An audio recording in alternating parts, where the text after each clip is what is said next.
உட்காரியா உட்காரு. என்ன கேளுங்க, என்ன கேள்வி?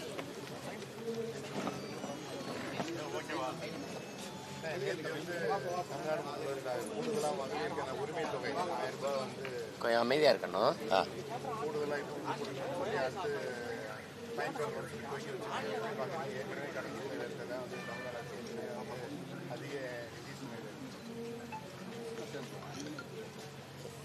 எல்லாமே தெரிஞ்சுக்கிட்டு எனக்கிட்ட ஒரு கேள்வியை கேட்குறீங்க. உங்களுக்கு தெரியுது கடன் சுமையில் இருக்கு. நம்ம 10 லட்சம் கோடியை தொடுது. 1 கோடி பேருக்கு இதுவரை கொடுத்துக்கிட்டு இருந்தோங்கிறாங்க. கூட 36 லட்சம் பேருக்கு கொடுக்குறோன்றாங்க. இதில் பெருமைப்பட பேசுகிறதுக்கு என்ன இருக்குன்னு பாருங்க. இப்போ நீங்கள் 60 வருஷமா மாறி மாறி ரெண்டு கட்சியும் ஆண்டிருக்காங்க. நம்ம அம்மாவுக்கு ஒரு நாளைக்கு 30 ரூபா கூட சம்பாரிச்சுக்க முடியல. இதை நாங்கள் ஒரு சாதனை அப்படின்னு இப்போ இந்த விடுபட்ட பேருக்கு கொடுக்கறதுக்கு 2 மாசத்துல தேர்தல் இருக்கும்போது தான் நினைவு வருதா? எல்லாமே இவங்க வாக்கை குறி வச்சு தான் நகருவாங்க. இதனால தான் இதை செய்தி அரசியல், விளம்பர அரசியல்னு சொல்றோம் நம்ம. இது சேவை அரசியலோ செயல் அரசியலோ இல்லை. இவர்கள் எப்பவுமே கட்சி அரசியல், தேர்தல் அரசியல் தான் செய்வாங்க. இந்த கட்சிகள் மக்கள் அரசியலுக்கு வரவே மாட்டாங்க. மக்கள் அரசியல்னு என்ன? இந்த 60 ஆண்டுகளில் எங்க அம்மாவை ஒரு 30 ரூபா சம்பாரிச்சுக்கிறதுக்கான வழிவகை செய்து கொடுக்கறது மக்கள் அரசியல். 30 ரூபாய்க்கு ஒரு நாளைக்கு 30 ரூபா சம்பாரிச்சுக்க முடியல. ஆனால் அரணையூர்ல எங்க அம்மா ஒரு நாளைக்கு எங்க தோட்டத்துல களை எடுக்க வர்றவங்களுக்கு 500 ரூபா சம்பளம் கொடுக்கலாம். அப்போ நீங்க எப்படி பாருங்க, 1000 ரூபா, இது ஒரு 1000 ரூபா கொடுத்துட்டோம், 1000 ரூபா கொடுத்துட்டோம், 1000 ரூபா கூட மாசம் ஈட்டி கொள்ள முடியாத ஒரு வக்கற்ற நிலையில என் தாயை நிறுத்தினது. அது எப்படி பெண்ணிய உயர்வு, பெண்ணிய விடுதலை, பெண்ணிய உரிமை இதெல்லாம் பேசிட்டு அலைகிறீங்க நீங்க? என்ன இதை ஏன் போன ஆண்டு கொடுத்துருக்க கூடாது? தம்பி உங்ககிட்ட கேட்குறீங்க, ஏன் போன ஆண்டு கொடுக்கல? எப்ப தரப்படும்? அடுத்த தடவை ஆட்சிக்கு வந்தா அதானே வைப்பிய. இந்த திருப்பதி மொட்டை சொல்லுவாங்கல்ல, முன்னாடி சொல்லுவாங்க எங்க ஊர்ல, பாதியை வச்சுட்டு போயிடுவானா அடுத்து பாதியை, ஏன்னா வேற இடத்துக்கு போயிடக்கூடாதுன்ட்டு. அதானே இது.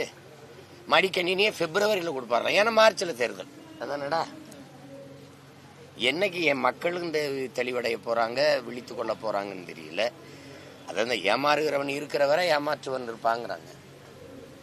என் மக்களுக்கு வர வழி இல்லை. கேட்டா எதையுமே செய்யறதில்ல, இதையா செஞ்சுட்டு போறான், விடுப்பா, யாரு காசுப்பா, நம்ம காசு தானப்பாங்கிறாங்க. இது ஒரு கொடுமை தான். நம்ம இப்படி கேட்போம், 10 லட்சம் கோடி கடனா இருக்குது, 10 லட்சம் கோடி. இந்த 10 லட்சம் கோடியில நிறைவேற்றப்பட்ட ஏதாவது ஒரு நலத்திட்டம் சொல்ல சொல்லுங்க இந்த அரச. தம்பி, ஒரே ஒரு நலத்திட்டம். நல்ல கல்வியை கொடுத்துட்டேன், சரியா சமமா தரமா எல்லாருக்கும் கொடுத்துட்டேன். இல்ல பயணிக்க நல்ல பாதை, அருமையான போக்குவரத்தை கொடுத்துட்டேன், தடையற்ற மின்சாரம் கொடுத்துட்டேன், தூய குடிநீர் எல்லாருக்கும் கிடைக்கும்படி செஞ்சுட்டேன், உயர்ந்த மருத்துவத்தை, உயிர்காக்கும் மருத்துவத்தை உலகத்தரத்துக்கு கொடுத்துட்டேன். அப்படி ஏதாவது இந்த அரசு சொல்லிக்கிற முடியுமா? போக்குவரத்து துறைக்கு 1 லட்சம் கோடிக்கு மேல கடன், மின்துறைக்கு 1 லட்சம் 1.5 லட்சம் கோடிக்கு மேல கடன். இவ்வளவு கடன் இருந்தும் மின் கட்டணம் உயருது, சொத்து வரி உயருது. இங்கிட்ட இலவச மின்சாரம், மின் கட்டணம் உயர்வு. இங்க இலவச பஸ் பாஸ், அங்க பஸ் கட்டணம் உயர்வு. யாரா நீங்கெல்லாம்? என்ன மாதிரி ஆட்சி முறை இது? எப்படி எப்படி? எங்க அம்மா பக்கத்துல இருப்பாங்க, இவங்களுக்கு இலவசம், மகன் எனக்கு காசு. எங்க அம்மாவுக்கு இலவசம், இந்த காசை சேர்த்து மகன்கிட்ட வாங்கிடுறது. எப்படி இருக்கு? பேருந்துல பெண்களுக்கு இலவச பஸ் பாஸ் வச்சுக்கிறீங்க, அந்த காசை யார்கிட்ட எடுக்கிற? என்கிட்ட எடுத்துற, எங்க அப்பாட்ட எடுத்துற, இல்ல எங்க அண்ணன்ட்ட எடுத்துற. கேடுகட்ட கேவலங்கட்ட ஆட்சி முறையை செஞ்சுக்கிட்டு இத சாதனை. எவனா தேர்தல் வர்றதுக்கு முன்னாடி ஏன்டா எங்க மேல அக்கறையே வர மாட்டேங்குது? நீ என்ன வேணாலும் தேர்தல் வரும்போது ஒரு பாசம் வரும் பாருங்க, எங்கிட்ட இருந்தா பொத்துக்கிட்டு வரும் தெரியாது. ஏன்னா தம்பி, ஐயோ, நிலையில பல பெண்களுக்கு கிடைக்கிற திரும்ப நாங்கள் விண்ணப்பிக்கலாம், அதுவும் மாடி வீடு இருக்கவங்களுக்குலாம் அந்த காசு போகுது, வாடகை வீட்டினருக்கு வரல அப்படிங்கிற ஒரு குற்றச்சாட்டு அதிகமாக பெண்கள் வைக்கிறாங்க. நான் அவமானப்படுறேன், நான் வெட்கப்படுறேன், வேதனைப்படுறேன்.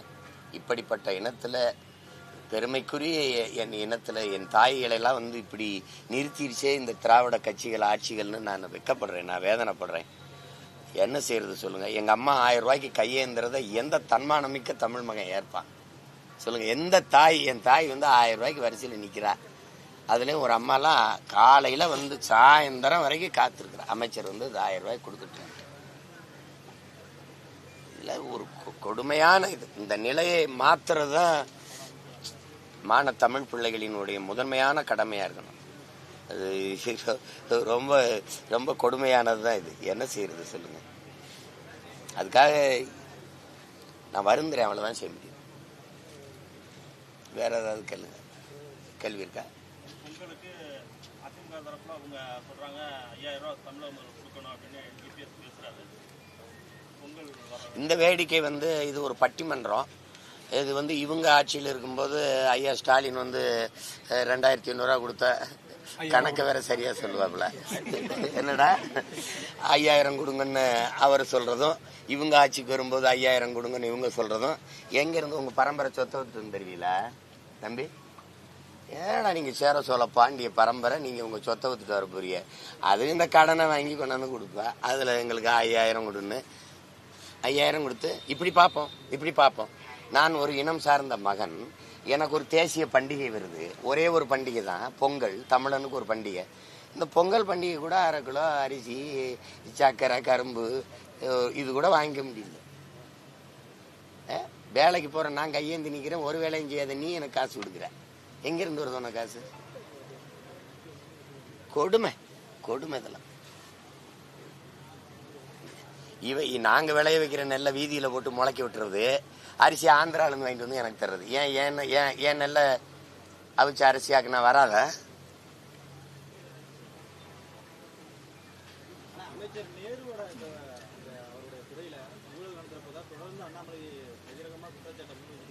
இல்ல, ஐயாவுடைய துறையில நான் ஏற்கிறேன். ஐயாவோட துறையில மட்டும்தான் ஊழல்னு சொல்றத நான் எதிர்க்கிறேன். எந்த அமைச்சர் துறையில இல்ல. சரி, ஈடி வரட்டும், ரைடு வரட்டும், எது வரட்டும். ரைடு வர்றது தெரியுது இல்ல, சோதனைக்கு வர்றது தெரியுது. நடவடிக்கை ஏதாவது தெரியுதா தம்பி? சொல்லு. நடவடிக்கை ஐயா பொன்முடி வீட்டுல, ஐயா துரைமுருகன் வீட்டுல, எல்லார் வீட்லயும் நடந்ததுல ஈடி. அப்புறம் எங்க வரா ஓடி? என்ன டாடி மோடியை பார்த்தோன்னு முடிஞ்சிருது. ஒரு தடவை ஈடி வரும்போது 3 தடவை நிதி ஆயோக் கூட்டத்துக்கு போக மாட்டேன்னு நெஞ்ச நிமித்தி நின்ன ஐயா ஸ்டாலின், ஒரு தடவை ஈடி ரைடு வந்தவன நேரம் ஓடி போய் பார்த்தாரு. எப்படி நீங்க வர்றது தெரியுது, சோதனைக்கு வர்றது தெரியுது. சோதிச்சு என்ன தகவல் அது வெளியில வரல, நடவடிக்கை தெரியலையே.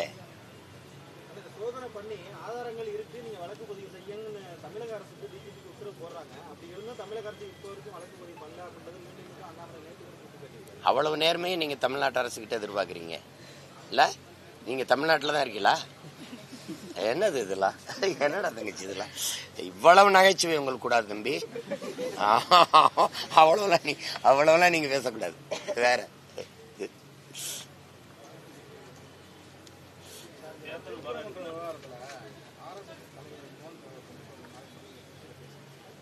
திருச்சியில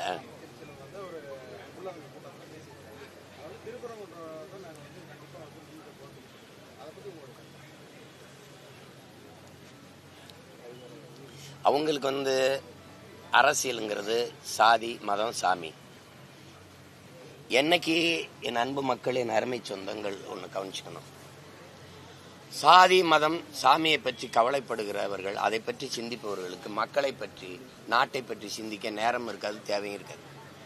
நாடு, மக்கள், அவர்களுடைய நல்வாழ்வு, நாட்டினுடைய வளர்ச்சி, அதை பற்றி சிந்திப்பவர்களுக்கு சாதி, மதம், சாமி, கடவுளை பற்றி சிந்திக்க தேவை இருக்காது, அதுக்கு நேரமும் இருக்காது.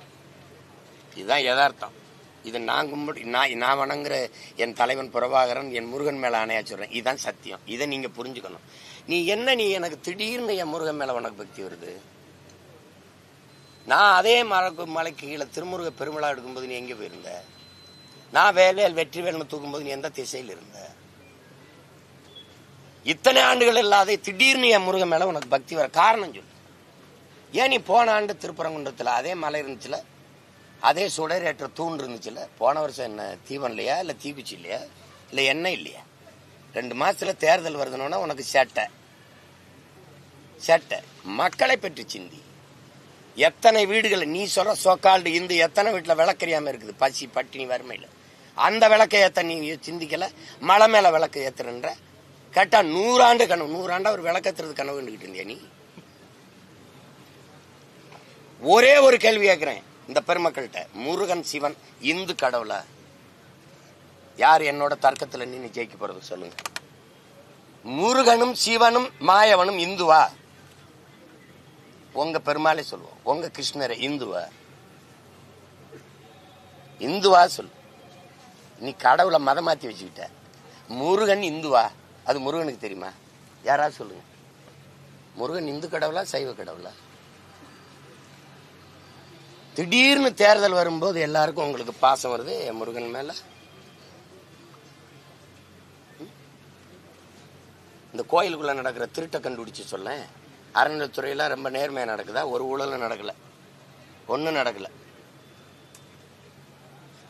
சொல்லுங்க. கோயில் இடங்கள்ல கடைகளுக்கு வீடுகளுக்கு எல்லாம் வாடகை விட்டு இருந்தான். அதை 10,000 ரூபாய் 1,00,000 ரூபாயை ஏத்திருக்காரு ஐயா சேகர் பாபு. அதை கேட்க உனக்கு துணி இருக்கா? ஏன் இப்படி திடீர்னு ஏத்தனேன்னு அதை கேட்பிய? பக்கத்துல இருக்க மலையை வெட்டி கல்குவாரி நீ ஏத்துறானே, அந்த மலையை பத்தி கவலைப்பட நீ வரல?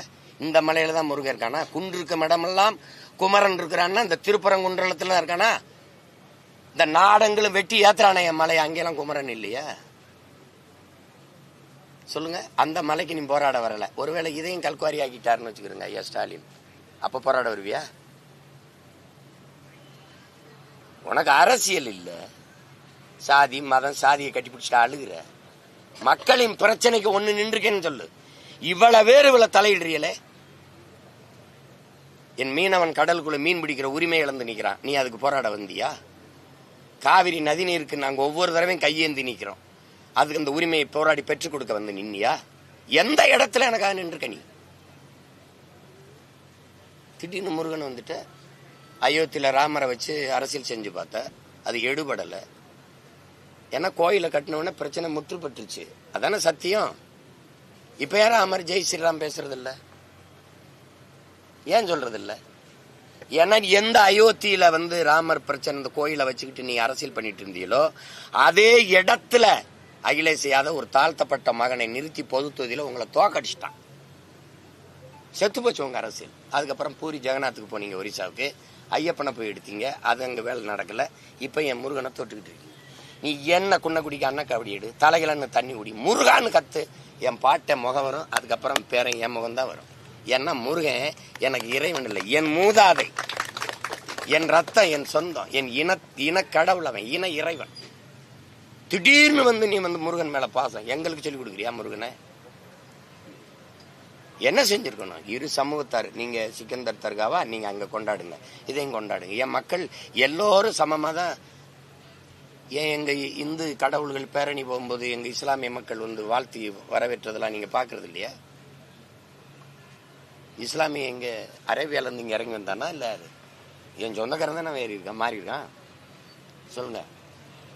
போன ஆண்டு இந்துவா இருந்த என் தம்பி யுவன் சங்கர் இப்ப இஸ்லாத்தை ஏற்றிருக்கான்.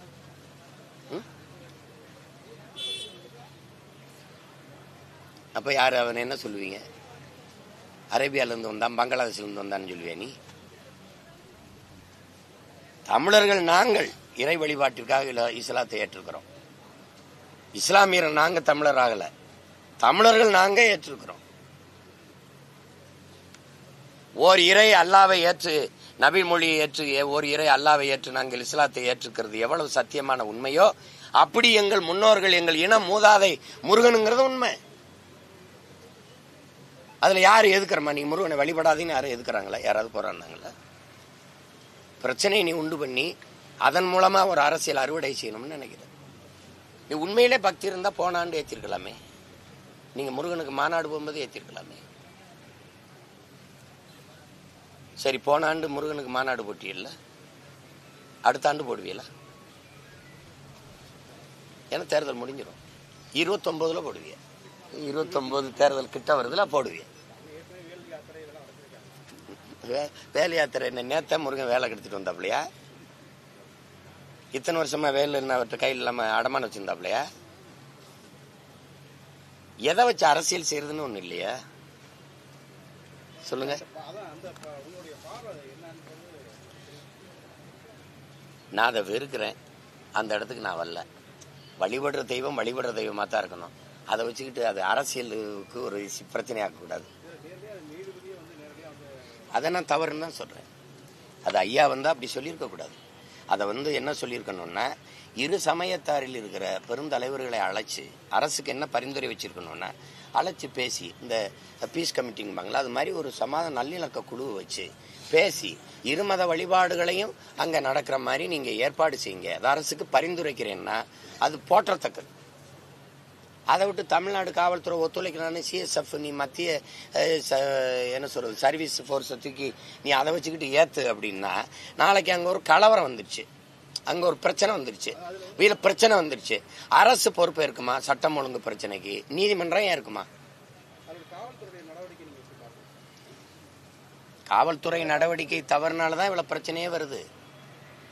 முத வழக்கமா அங்க கந்திரி ஆக்குறதுக்கு கிடாய் வெட்ட போறாங்கல்ல, அவரை தடுத்து பிரச்சனையாக்குனதே தமிழ்நாட்டு ஐயா ஸ்டாலினுடைய காவல்துறை தான். இல்லைன்னா இந்த பிரச்சனையே வந்திருக்காது. அத பிரச்சனை ஆக்குனதே இவருடைய காவல்துறை தான். எத்தனை வருஷம் நடந்துகிட்டு இருக்கு, ஏன் இப்ப பிரச்சனை ஆகுது? ஆக்குறீங்க. உங்களுக்கு இந்த பிரச்சனைனால என்ன? இஸ்லாமியெல்லாம் எனக்கு பாதுகாப்பு திமுக தான் வருவான், இந்துலாம் எனக்கு பாதுகாப்பு பிஜேபி தான் போவான். 2 பேருக்கும் அறுவடை. இது அரசியல். இந்த அரசியலை நீங்க வரவேற்கிறீங்களா? இது நல்ல அரசியல் தானா? சொல்லுங்க. மதம் மனிதனுக்காக உருவானதா, இல்ல மதத்துக்காக மனிதனா, இல்ல மனிதனுக்காக மதமா? மனிதனுக்காக சட்டமா, சட்டத்துக்காக மனிதர்களா? உடம்புக்காக சட்டையா, சட்டைக்காக உடம்பா? நீங்க சொல்லுங்க. இங்க மதம் போட்டுறீங்க, எங்க மனிதன் போட்டுறீங்க? எங்க மனிதன் போட்டுறீங்க? நாங்க என்ன கேட்கிறோம், ஒரு குறிப்பிட்ட மதம் சார்ந்தவன் வாழுகிற நாடாக இதை மாத்தணும்னு நினைக்கிறீங்க. இல்ல, நாங்கள் மனிதர்கள் வாழுகிற நாடாக இது இருக்கணும்னு விரும்புறோம். இதுதான் எங்களுடைய விருப்பம். நீங்க அதை நோக்கி நகரவே இல்லையே. ஒரு மதம் சார்ந்தவனை எதிர்ப்பது, அவன் வழிபாட்டை எதிர்ப்பது, மறுப்பதே ஒரு அரசியல் கட்சிக்கு கோட்பாடா இருந்தா அதை எப்படி நீங்க வரவேற்பிய? இந்த பிரச்சனையை, நாட்டில் இவ்வளவு பிரச்சனை இருக்கும்போது இதை வச்சு மூடி மறைச்சுக்கிட்டே இருக்கீங்க. இதை இவ்வளவு நேரம் என்னை பேச வைக்கிறீங்க அப்படின்னா இது எவ்வளவு ஆபத்தானதுன்னு பாருங்க. கோடி பிரச்சனை இருக்கு. இந்த விதை தடுப்பு சட்டத்தை கொண்டு வர நீ 2003 சின்சாண்டா நிறுவனத்துக்கு நீங்க எடுத்து 22,972 பாரம்பரிய நெல் வகைகளை நெல் ஆராய்ச்சி சங்கத்தினுடைய தலைவர் ராத்தேலால் ரிச்சரியா சேமிச்சு வச்சாரு. ஒரே நாள்ல எடுத்து மன்மோகன் சிங் அமெரிக்காவினையும் சின்சாண்டா நிறுவனத்துக்கு கொடுத்துட்டீங்க. இப்ப நீங்க உங்க வீட்டுல தக்காளி விதை வச்சிருந்தீங்கன்னா எனக்கு தர முடியாது. நான் கத்தரி விதை வச்சிருந்தா எனக்கு தர முடியாது. தடை சட்டம். விதைய வித்த ஒரு நாடு உருப்படுமா? சொல்லுங்க. நீ அதை பத்தி பேச மாட்டேங்கிற.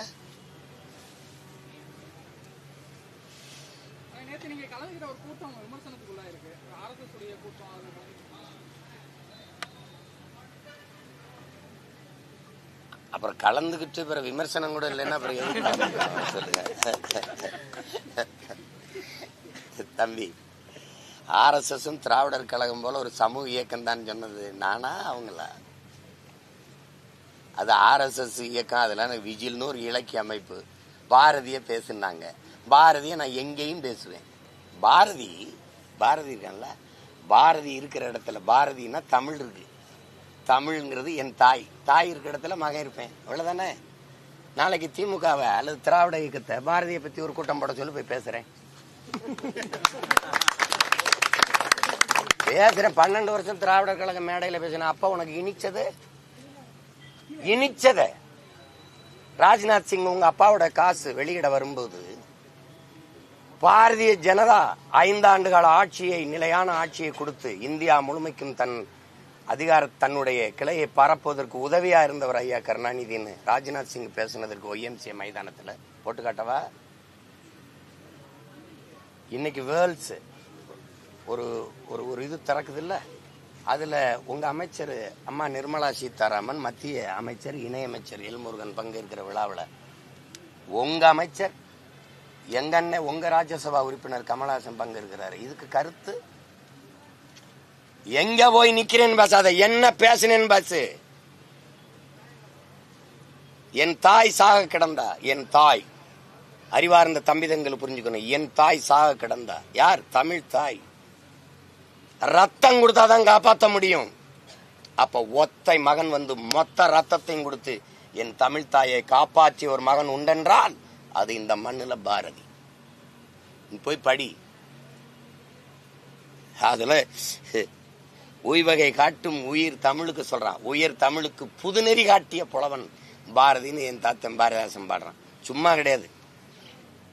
பாரதிய பாடாது என்னடா தமிழ் இருக்க முடியும்? எதுக்குடா தமிழ் இருக்கணும் உயிரோட? நீ போட ஒரு மேடைய, நீ போட்டு பேசு. சரி வேணாம், பாரதி வேணாம், பாப்பான் விடு. என் தாத்தன் பாரதிதாசனை பேசு பார்ப்போம். சரி வேணாம், அவனு வேணாம். இன்னொரு தாத்தன் இருக்கான் பாவலர் ஏறு பெருஞ்சி திறனார், பேசு. உனக்கு கருணாநிதியை விட்டா வேற புலவனே கிடையாது. நீ எதுக்கு என்ன பேசுற? 1 மணி நேரம் பேசிருக்கல. என்ன பேசணும்னு எடுத்து பேசுற. சரியான ஆண்மகன். என்ன பேசணும்னு எடுத்து பேசுற, கருத்தை எழுதுற. பார்லிமெண்ட்ல பாரதியார் பெயர்கள் வடநாடுகள்ல இல்ல, தமிழ் விடுதலை போராட்ட வீரர்கள் பெயர்லாம் இல்ல அப்படின்னு சொல்லி சிவா பேசியிருக்காரு. எங்க அண்ணன் இப்பதான் பாராளுமன்றத்துக்கு போயிருக்காப்ல. அதெல்லாம் நாங்க பேசி வழி இல்லாம அந்த தாக்கத்தை தவிர்க்க நீங்க பேசுறீங்க. எத்தனை காலமா நாங்க பேசணும்? சரி, நீங்க மட்டும் இங்க என்ன வச்சிருக்கீங்க? நான் கேட்கிறேன், நீங்க இதுக்கு பதில் சொல்லுங்க. ஒரு விடுதலை போராட்ட வீரன், என் பாட்டன் வஉசி, சொத்தம்பட்டையும் வித்தான் நாட்டு விடுதலைக்கு. அதே சமகாலத்துல சொத்தா சேர்த்துக்கிட்டு இருந்தார் ஐயா ஈவேரா. இந்த ஈவேராவை எங்க வச்சிருக்க? என் பாட்டனை எங்க வச்சிருக்க? நீ ஒரு விளையாட்டு வீரன் சச்சின் டெண்டுல்கர் கேட்டு கொடுக்கல பாரத ரத்னா, கூப்பிட்டு கொடுக்குற. விடுதலை பாவலன் இந்த பெருநிலத்தில் அப்படி ஒரு பாவலம் கிடையாது என் பாட்டன் பாரதி. இந்த நாட்டின் விடுதலைக்கு செக்க இழுத்து சொத்தம்பட்டை வித்து ஏழையானா என் பாட்டன் வாவு சிதம்பரனாரு. இவங்களுக்கெல்லாம் நீ ஏன் கொடுக்கல பாரத ரத்னா? இவன்லாம் பாரத ரத்னான்னு அந்த ரத்னம் வாடாது சொல்லு. 4000 நாட்கள் ஜெயில இருந்தான் என் தாத்தன் முத்துராமலிங்கத்தேவர். அவருக்கு ஏன் பாரத ரத்னா கொடுக்கல? நாங்க கேட்டு கொடுக்குற கேவலப்பட்டவங்களா? நாங்க கேட்கறோம் குடுன்ட்டு. நீங்க இது இல்லாம ஐயா கருணாநிதிக்கு கேட்டுக்கிட்டு இருக்க பாரத ரத்னா.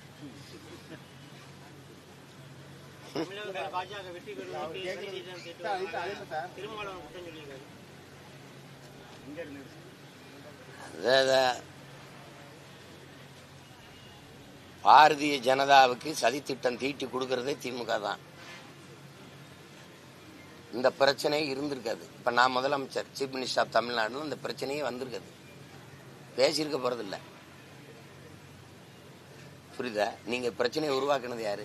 பிரச்சனை ஆனவொன்னா அந்த மாவட்ட ஆட்சியர் மேல பழிய போட்டு போயிட்டிய. அது ஒரு பெண் பாவம். அது கள்ளச்சாராயம் காய்ச்சி விற்பான், அது சாவான். கடைசியா மாவட்ட ஆட்சியர் மாவட்ட காவல்துறை அதிகாரியை மாத்தி விடுவீங்க. ஏன்னா அவனே ஊழல் போட்ட மாதிரி. அப்படிதானே நீங்க பேசுறீங்க? விரும்புது பாரதிய ஜனதா இந்த பிரச்சனையை எடுக்கும்போது திமுக உறுதியாகுது. எப்படி? கிறிஸ்தவர் இஸ்லாமியர் 15 விழுக்காடு வாக்கு தனக்குன்னு உறுதி பண்ணுது. அந்த அடித்தளத்துக்கு அலையுது. ஒரு அடிப்படை தானே தம்பி, ஒரு அடிப்படை தானே. இவரு கிறிஸ்தவர், எனக்கு பாதுகாப்பு திமுகன்னு நினைக்கிறப்பல. இவரு இஸ்லாம், எனக்கு பாதுகாப்பு திமுகன்னு நினைக்கிறப்பல. இவர் இந்து, எனக்கு பாதுகாப்பு பிஜேபின்னு நினைக்கிறப்பல. இதுதானே நீங்க காலங்காலமா உருவாக்கிட்டு இருக்க. அதுதானே உருவாக்கிட்டு இருக்க. நீ அந்த சூழலா பிஜேபி வந்துரும் வராது அப்படின்னு சொல்ல முடியல. நான் இருக்கேன், வர விட மாட்டேன்னு சொல்லணும்ல. இப்ப நீங்க உங்க வீட்டுக்கு ஒரு வாயில் காவலனை போடுறிய, வாட்ச்மேனை எதுக்கு போடுறிய? திருடன் திருடிட்டு போகும்போது விரட்டி பிடிக்கவா? திருட வந்துருவான், கதை பூட்டிக்குங்க, 2 தாப்பா போட்டுக்கிறங்க, உள்ள நல்லா இது பண்ணிக்கிறங்க, இது சொல்றதுக்கு வாட்ச்மேன் போடுற, காவலர் போடுற. நீங்க போய் நிம்மதியா தூங்கம்மா, திருடன் வரமாட்டான் நான் பாத்துக்கிறேன்னு சொல்றதுக்கு தான் வாட்ச்மேன் போடுறீங்க, வாயில் காவலன் போடுறீங்க. திருடன் வரும்போது தடுத்து பிடிக்க போடுறீங்களா இல்ல வந்தவனை விரட்டி பிடிக்க போடுறீங்களா?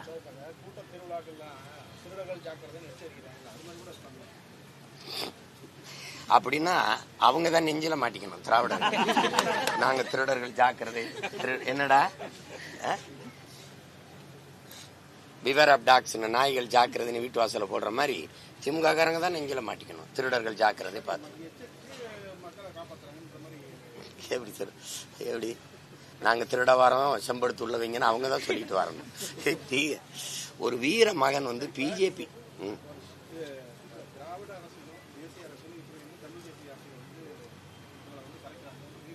கரைக்கிறாங்கல்ல. அதுல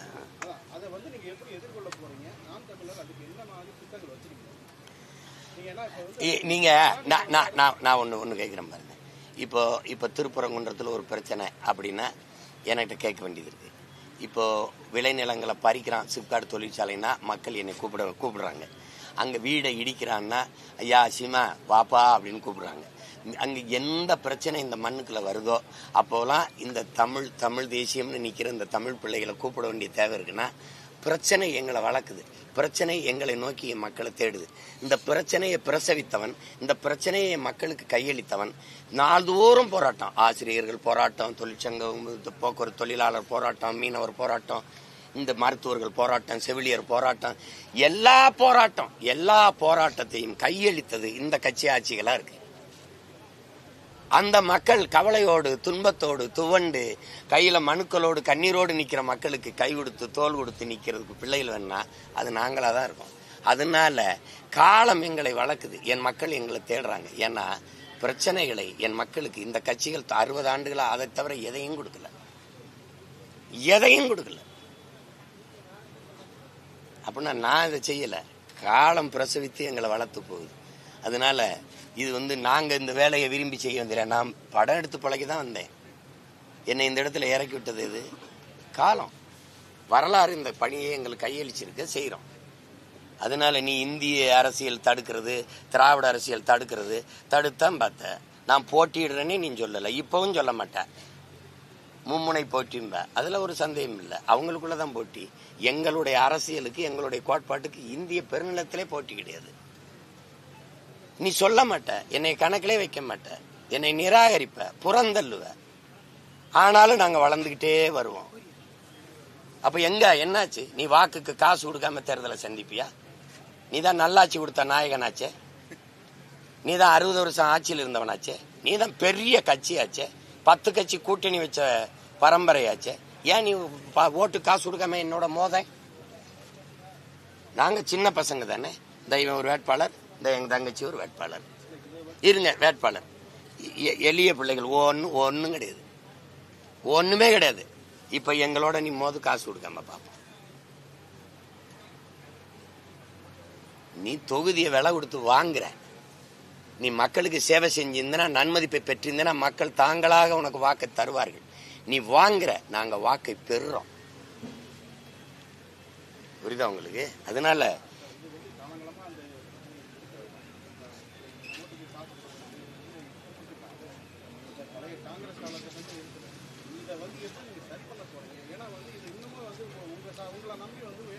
மாறும். நீங்க சரி பண்ண போறீங்கன்னா என் கடமைங்கிற மாதிரி நீங்க எப்படி சரி பண்ணுவீங்க? பண்ண உங்களுக்கு அந்த பொறுப்பும் கடமை இல்லையா? உங்களுக்கு இல்ல. அப்புறம் நீங்க அது எப்படி அப்படின்னா, நீங்க அன்னைக்கு அண்ணல் அம்பேத்கர் காலம், இப்போ அவரே சொல்றாரு, மதிப்பு மிக்க நம் உரிமைகளை சில ரொட்டி துண்டுகளுக்காக விற்பது அவமானகரம்னு. அன்னைக்கே வித்துக்கிட்டு இருந்திருக்கான். அன்னைக்கே எங்க தாத்தா தெய்வ திருமகன் வாக்குக்கு காசு கொடுக்கறவன் பாவிடா, அந்த காசை வாங்கிட்டு ஓட்டு போடுறவன் தேச துரோகிடாங்கிறாரு. அவர் காலத்திலே இருந்திருக்கு. பேரறிஞர் அண்ணா என்ன சொல்றாங்க? தங்கத்தை யாராவது தவிட்டுக்கு விற்பானான்னு. அப்படி மதிப்புமிக்க தங்கத்தை தவிட்டுக்கு வாங்குறதே அவர் பேரை சொல்லி கட்சி நடத்துற பெருமக்கள் தான் இருக்குது. இந்த காசு கொடுக்கற இந்த இடத்துல சாராயம், பணம், சாதி, மதம், இந்த அரசியலுக்குள்ள 36 லட்சம் பேர் எளிய பிள்ளைகள் எங்களை தேடி இருக்கான்னா, அப்ப தூய அரசியலை விரும்புகிற ஒரு கூட்டம் உருவாகி வருதுன்னு தானே அர்த்தம். ஒண்ணுமே இல்லாத 3வது பெரிய கட்சியா, அங்கீகரிக்கப்பட்ட ஒரு கட்சியா ஒரு எளிய மகனை தள்ளியிருக்கான்னா அவன் மாற்றத்தை விரும்புறான், ஒரு நல்ல அரசியலை தேடுறான் என் மக்கள் தான் அர்த்தம். அப்ப அதான் லெலின் சொல்றான், உன்னை விமர்சிக்கிறவனுக்கு நிரூபிக்க போராடாத, உன்னை நம்பி நிக்கிறவனுக்கு உண்மையா இருக்க போராடுன்னு. எனக்கு வாக்கு செலுத்தின அந்த 36 லட்சம் மக்களுக்கு உண்மையா இருக்க போராடுறோம். நாங்க ஏன் போய் அவன் போடுறான் போடல அதை பத்தி இல்லை. எங்களுக்கு ஒரு பிறவி கடமை இருக்கு. அதை மனச்சான்று அடிப்படையில் அதுக்கு நேர்மையா வேலை செய்ய நினைக்கிறோம்.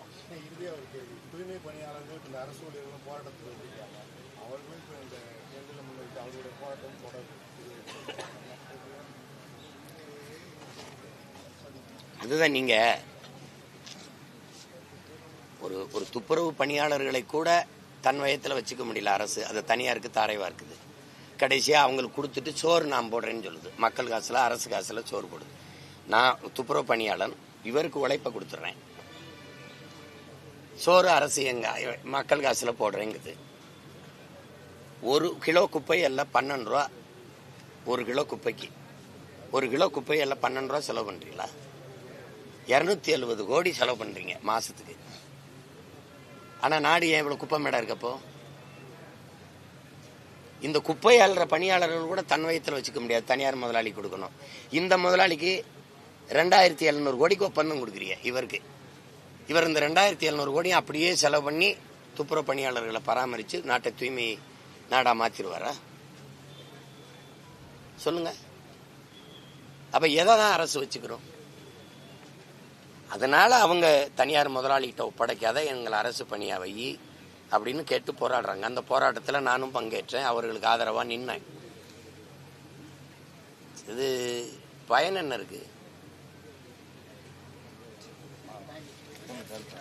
நல்லது, நன்றி.